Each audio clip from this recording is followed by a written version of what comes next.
Hello everyone, welcome back to the channel and to the back nine of this Moortown series where I'm trying to beat Rick Shiels' score. I made an apocalyptically bad bogey on the 9th, which means I am now level par, so let's see if I can break par around this quite difficult course. Hole 10 then, and this is a par 3, yet again 8 iron. If you've not watched part 1, go watch that one and see me hit a hell of a lot of 8 irons. I've hung it out right, and this is probably a good time to say thank you for watching. Please like and subscribe so I can continue to bring this excellent content to you. As I sit here on the fringe with the most incredible putt, all of the par 3s here seem to have incredibly difficult greens, massive complexes with huge slopes, and I'm essentially aiming this at right angles, and I pulled it, and it needs to stay on the golf course. It might hit my brother. It hasn't, but I've left myself with a very tricky uphill 12-footer as my father just wanders about, camouflaged nicely. Could do without missing another shot here and making another bogey. This would be 2 bogeys in a row. Surprise, surprise, we're compounding errors.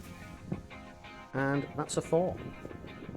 Rick made a par, so the difference is 4. I have a lot of work to do as the rain starts to fall, and that's not just the only thing dampening my mood. Driver then, another tough par 4 with trees and out of bounds up the left and, surprise surprise, bunkers on the right. But as has been the case the whole way through this series, I've hit another good drive. Just a gap wedge then, bunkers to avoid, as always, and just hoping to get this close from here really. It's online. It's a bit of a stretch to get the old gap wedge all that way, however it has, but somehow I've managed to actually impart some rag and it's come all the way back off the green. So we've got this for birdie, just from the fringe, so not too much of a problem. I had actually landed this pin high, so don't know where I got that kind of spin from. But it was uphill and I fluffed it and it's short. Slightly annoying after playing the hole reasonably well, but nobody should get too upset at a par. Moving on to a par 5 then. Rick's still at 3 under, having given him 6 shots, so he's actually at 3 over par gross, but with the 6 shots off the blue tees, I think that's about fair. Bunkers in the middle of the fairway this time, which is a bit annoying, and I've hit that as hard as I possibly can, and my shoes nearly flew off. It's over the bunkers, but what I didn't know was there was heavy rough. So the fairway actually ended, and I've just not made it to the second part, but that was a 6 iron from a decent lie, but I have dragged it quite some way left. Might be in the rough. I'm not in the rough, but I'm nearly in the rough, but I'm not in the rough. And we're going upstairs with this one simply because I could play out to the right, but that's boring. That's not what we do here. So I've hit a full skied flop shot and it looks incredible on camera. However, when we get down to it, it's short and we still have a downhiller. But a very makeable putt. Crenty is in the way, I do apologise. He may be deceased by the end of this video. Can we make another birdie and birdie all 3 par 5s on the golf course? No. It bobbled over my skirt, and that will just be a par this time. So still +1. However, I have gained 2 strokes on the great man Rick Shiels, as he had the most catastrophic double bogey I think I may have ever seen on the golf course. Until later on. You should definitely check out his video. That was another driver, and I am chuffed to say it was perfect again. This might have been one of the best days I've had with the big stick ever, quite honestly. And this is a 7 iron into yet another extremely difficult par 4, and I've pulled that a bit left into the wind, but I caught it a little thin, so it's actually gone under the wind and made it pin high. But I have a very difficult downhill putt, and I had no idea which way it was breaking, so I'm opting to hit it straight. Let's see what happens. Looks like I wasn't aiming it quite straight, but that doesn't matter because I've missed the target by a good 2.5 feet. This would be sublime if I could knock this in, because this is an extremely tough hole, so par would be brilliant. Another knee knocker though. Nerves shredded at this point, but that's straight in the middle. Love that. Putting looking half decent. And well, Rick has dropped another stroke there, and we can't really blame him. Very tough hole, but another par 4. How's the driver going? Still good. We've still got it. Pleased with that. It's hanging a little bit right, however, it should be fine. No trouble over there. All the trouble is left. Snagged a fairly iffy lie here. You can't even see the ball, but it's only 90 yards to the green, so we're just trying to land this over the bunker, if I can catch my breath, and let it roll out. We basically did that perfectly, except we forgot that the pin was right on the back edge and we're nowhere near reaching that. So a downhill putt for birdie. Realistically only looking to get this within tapping distance, I would say. And that is fantastic with hindsight, except I have decided to nuke the ball past the hole and leave myself with yet another knee knocker. My knobbly knee's getting knobblier by the moment. And oh my god, don't know how that's crept in. Family yet again in the way, they can't help themselves. And finally, we are level with Rick, having stayed at +1 since the first hole of this video. Yet another uphill par 4, and this is the first offline tee shot I think of the entire day.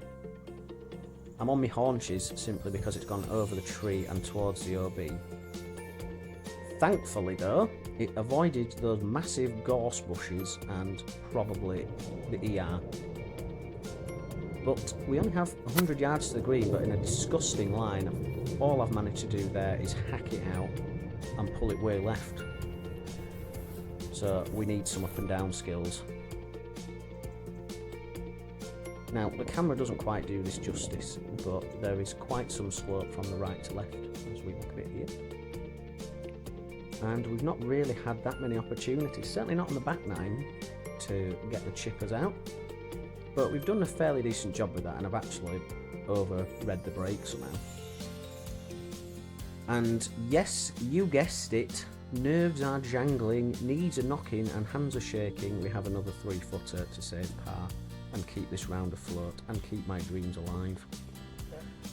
And if anybody's watched Rick's video, which you definitely should, that was the scene of an absolute disaster and falling apart from Rick, unfortunately.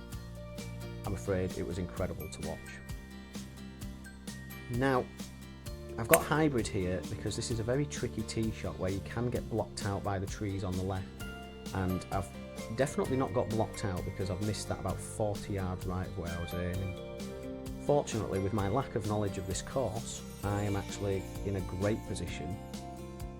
Not simply because I'm in play because of the ditch there, but I've actually only got 7-iron into this green from the semi-rough, expecting a flyer from about 195. But I can't hit a fade to save my life, and I've pulled it left into the bunker. So we have a relatively difficult bunker shot here, yet again with downhill all the way from the bunker itself. And I forgot about that because I've blasted it way past the flag and now have about 15 feet to save my par. So that would be the first non-sand save of the 18. And yet again, we're having to desperately rely on the flat stick, which is not really my forte, but this is on a nice line. It's turning in, and wow, we've sunk it. The dream is alive. We need a birdie in the last 2. Rick is now absolutely falling apart at the seams, bless his heart, and he's losing by 2, even with the 6-stroke advantage that I gave him. This is a 9-iron from 140, and we've popped it straight into the middle of the green, but unfortunately nowhere near the flag. And yet again, the par 3 greens are absolutely bananas. So we're aiming this about 10 feet left of the screen here. And it's downhill and it's moving, and that was never on line or hard enough. but surprisingly it's done better than I was expecting. And we should be able to clean up this 2.5 footer. Excellent, we do. So then, the last hole. Rick unfortunately made another bogey there. And we need birdie to shoot level par 71. That will be some achievement round one of the more difficult golf courses in the area, and something to be very proud of. However, this is a tough tee shot with bunkers all the way up the right hand side and OB left, which you definitely don't want to go in. Not much chance of a par from there. But I've avoided all of those, and what a stunning finish we have here. Sun setting, gap wedge in hand, and the clubhouse looking on, and the masses everywhere. There's no one watching. That's right at it. Oh, it's just turning a bit left though, and somehow imparted some spin again. And now we have a pretty difficult uphill left-right sliding putt to make birdie, and we need it to go. The jig is up for Rick unfortunately, but this would be incredible if we could knock this in. Oh my god. Oh, it's gone in. What a time to be alive. And thank you everyone again for watching. I'm really hoping to get on more golf courses like this, so I'll see you then.